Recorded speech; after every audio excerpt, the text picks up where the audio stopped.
If you wanted to find a paperboy today, good luck. That kid on the bike with a canvas bag rolling through your street every afternoon around 5, the one who knew your dog's name and which door you wanted the paper left at, he is gone. The route is gone, the whole job is gone, and almost nobody noticed it. Music happening. For about 50 years, the paperboy was one of the most common sights in America. Every neighborhood had one. He was 12, maybe 13. He had a canvas bag, a used bicycle, and a wholesale bill due every Saturday at noon. He was not anybody's employee. He was running his own operation, and most weeks he made more money than any of his friends knew what to do with. This is the story of how that job worked, what it actually taught a generation of kids, and how all of it vanished in about 20 years. The setup was straightforward. You went down to the newspaper office, filled out an application, and if a route opened up, you got it. Some kids waited months. In some towns, routes were so valuable that the outgoing carrier sold his to the next kid in line. Minimum age was usually 12, though a few papers let you start at 11 if you could prove you had it together. And here is the part that mattered. You were not an employee. The newspaper classified you as an independent music contractor. You were at 12 years old running your own operation. Here is how the money worked. You bought the papers from the newspaper at a discount, then you delivered them. And every week or every month you knocked on doors to collect music what your customers owed. The difference between what you paid and what you collected, that was your profit. Pretty simple. But if somebody did not pay up, that came out of your pocket. You still owed the newspaper for those papers, whether your customers paid you or not. In the late 1950s, a monthly subscription to a small city, daily, ran about $1.20 or $20. A route with 110 customers put roughly music $55 a month in your pocket. That was real money for a 7th grader in 1958. On a bigger route, you could clear $6 or $7 a week. Some kids in larger cities did a lot better than that. At the Hartford Courant in the mid-1960s, certain carriers were pulling in $50 a week, which rivaled the wages of some full-time workers, and these kids were putting in maybe 10 or 12 hours. Warren Buffett, delivering the Washington Post as music a teenager in the 1940s, was bringing home $175 a month, more than most of his teachers made. But the money was only half the music story. The daily grind is where the job really lived. If you delivered an afternoon paper, and most kids did, your workday started around 3:30 in the afternoon when the delivery truck dropped the bundles. You could hear it coming from a couple of blocks away. That rumble was your starting gun. You grabbed your stack, checked the count against your invoice, and started folding. Every single paper got folded tight and snapped with a rubber band. Then you loaded them into canvas saddlebags that hung on either side of your handlebars. If you walked your route instead of riding, the bag went over your head. One pouch hanging in front, one in back. You had until 5 to hit every house. Sundays were a different animal entirely.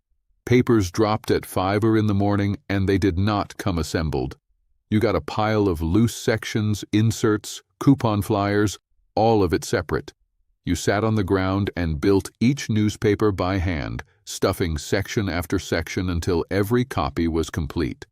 A Sunday edition weighed 2 or 3 times what a weekday paper did, so your saddlebag could not hold the whole route.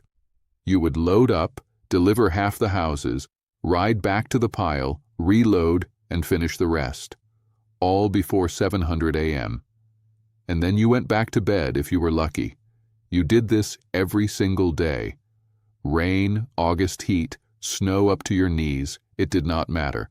If you were sick, you found a substitute or you went out anyway. If your bike broke down, you walked the route. There was no calling in, there was no notification system, the papers were already bought, already sitting in your driveway, and they had to reach 110 porches before dinner. Every kid who held that job understood the weight of that, literally and otherwise. The bicycle itself took a beating that would destroy a regular department store bike in weeks.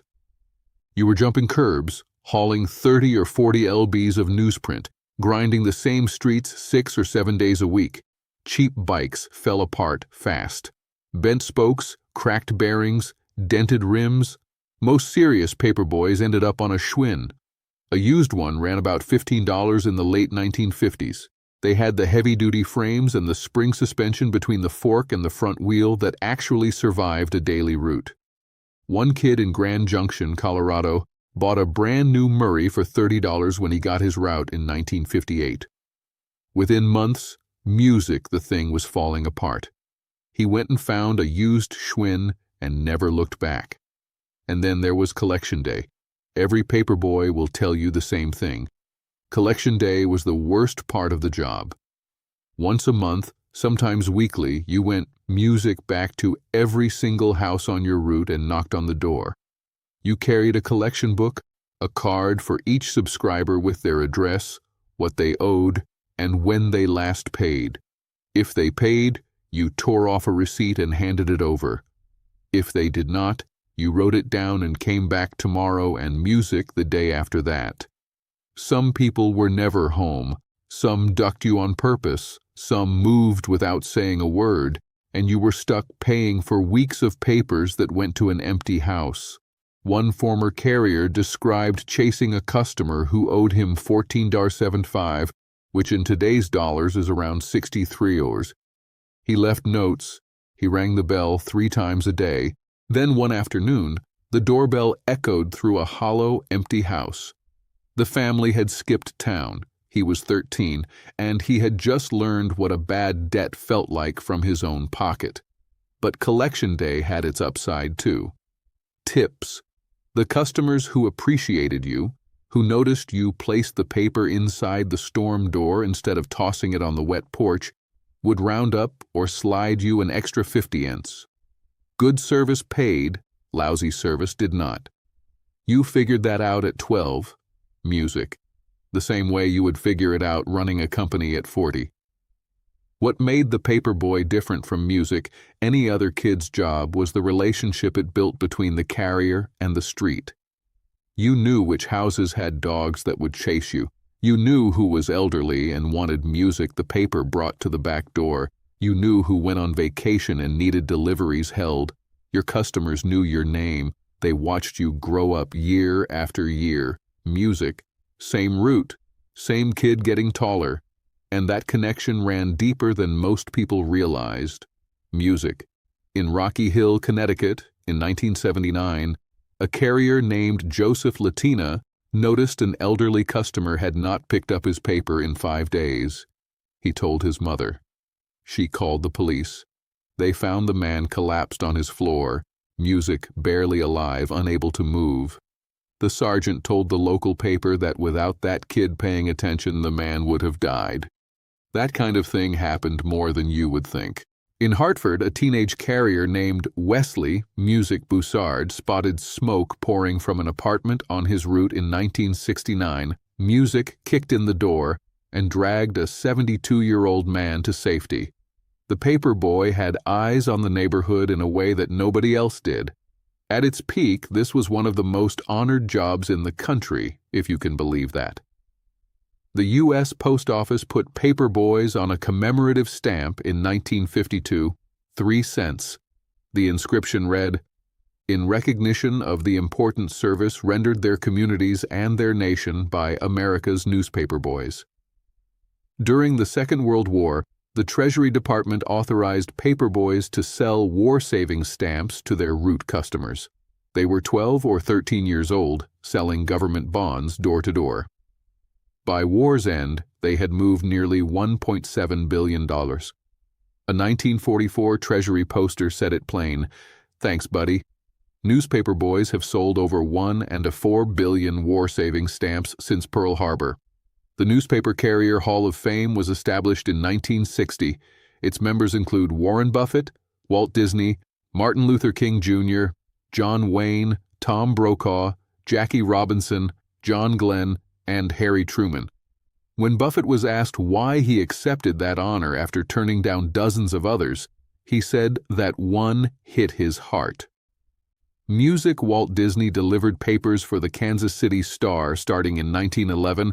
age music 9, alongside his father and brother. He had over 600 customers on the afternoon route and another 700 in the mornings. Music. He got up at 3:30 every day for 6 years. In winter, he broke his own trail through 3 ft of snow. He missed 1 month in total the whole time. He wrote about it decades later, still music proud. So that was the job, a weight music and a privilege at the same time. It taught you that showing up mattered, that money came with strings, that customers were actual people with expectations. For millions of boys, and eventually a lot of girls too, the paper route was the first time the grown-up world looked at them and said, "All right, let's see what you've got." Then it ended. The afternoon newspaper died first, and it took the paperboy with it. In 1963, the major television networks expanded their evening newscasts from 15 minutes to 30 minutes. That pulled readers away from the evening paper, which had been the one kids delivered. Before then, the country had about 1,400 afternoon dailies and fewer than 400 morning papers. Afternoon delivery worked perfectly for a school kid. Classes ended at 3, papers dropped at 3:30, done by 5.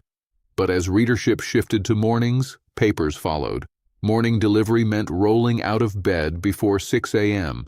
Most kids couldn't handle that. Most parents wouldn't allow it. By 2000, morning music papers outnumbered afternoon papers for the first time in American history. Then came the fear. September 5, 1982. A 12-year-old named Johnny Gosch left his house in West Des Moines, Iowa before sunrise to deliver the Sunday edition of the Des Moines Register. Other paperboys at the drop site saw him sorting his bundles. One of music, them noticed him talking to a stranger in a blue car. That was the last confirmed sighting. Johnny's father found his red wagon 2 blocks from their house, still full of newspapers, music, every single copy undelivered. Police told the family they had to wait 72 hours before filing a missing persons report. He was 12. 2 years later, Eugene Martin, 13, another Des Moines Register paperboy, vanished the exact same way.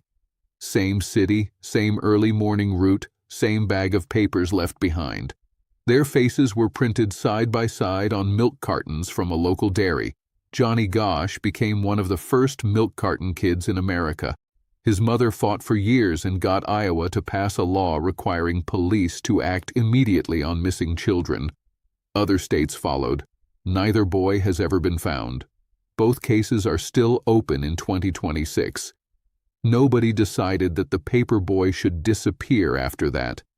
But parents who had seen the route as a way to build character now saw a kid alone in the dark 5 in the morning. The streets had not necessarily gotten more dangerous. The feeling had changed, and that was enough. Meanwhile, the newspaper industry was collapsing. Daily circulation peaked in 1987 at just under 63 million copies. Then it started a slide that never stopped. Craigslist hollowed out the classifieds. The internet pulled readers off the front porch. Papers folded. The ones that hung on consolidated routes needed drivers who could cover sprawling suburbs by car. A 13-year-old on a Schwinn could not keep up with that. The numbers lay it out cold. In 1990, about 70% of newspaper carriers in the United States were under 18. By 1994, that dropped to 57%. By 2008, music, it was 13%. The industry did not even call them paperboys anymore. They became independent delivery contractors. What went away with all of that was a particular kind of relationship between a kid and the neighborhood. Music. The paperboy knew your house, you knew his name, you paid him at the door, you tipped him at Christmas. A woman in Virginia put it best years later. She said she had no idea who delivered her paper. Now, growing up, the carrier was her friend Mike and his brothers. If there was a problem, you called Mike. Now the paper just landed in a yellow bag at the end of the driveway. Half the time it was the wrong paper. For decades, the route was the closest thing America had to a universal first job. You had customers, you had inventory, You had a bill due every week, whether anyone paid you or not. You dealt with weather and dogs and dead beats and dark winter mornings and the slow realization that nobody was going to do this for you. Millions of Americans carried that with them their entire lives. A lot of them will tell you it was the most important job they ever had. There is nothing like it now. The afternoon paper is dead. The neighborhood rote a kid could ride is gone. The weekly collection at the door, the face-to-face exchange of money for service, all of that depended on an industry and a version of suburban life that just does not exist anymore. Everything around the paperboy changed. The news went digital, the routes went to cars, the schedule flipped to mornings, the trust retreated behind deadbolts, and the math stopped working for a kid on a bicycle. But if you were that kid, you remember the weight of the bag, the rumble of the truck, the fold and the snap of the rubber band, collection day, the customers who always had exact change, the ones who never did, the dogs, the snow, and that feeling of money in your pocket that you earned yourself, every cent of it before you were old enough to shave. If that brought something back, I would like to hear about it. What was your route? How old were you? And what did you blow the money on? If you think these stories are worth telling, subscribing lets me know. The paperboy is gone, but the people who were paperboys, they are still here, music, and they never forgot it.